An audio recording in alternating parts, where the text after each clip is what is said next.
করছিলি গোপনে, সন্তান হয়েছে গোপনে, সন্তান ভূমিষ্ঠ হয়ে যেত গোপনে, আল্লাহর কাছে তওবা করে নিতি। মদিনার সমস্ত মানুষরে জানানোর কি দরকার ছিল এলান করে?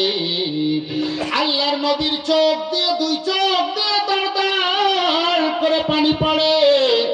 আর ওই সাহাবীকে ডেকে বলে, ও আমার সাহাবী রে, তুমি কি কথা বললে, কি কথা বললে?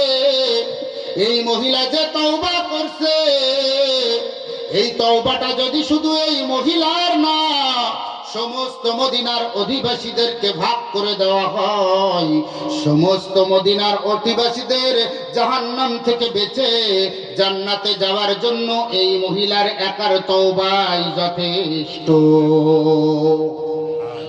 ও আমার ভাইরা, তওবা যদি করতে হয় এমন তওবা করতে হবে। মানুষ আমরা তওবা করি কেমন?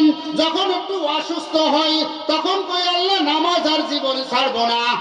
সুদখোর যে অসুস্থ হয়, কই আল্লাহ এইবার যদি আমি ভালো হয়ে যাই, একেবারে মক্কা থেকে হজ করে এসে সুদ খাওয়া ছাড়িয়ে দেবো, আর সুদ খাবো না।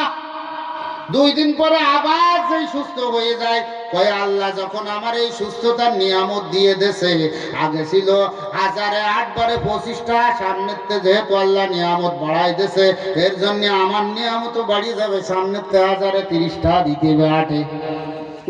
তওবা।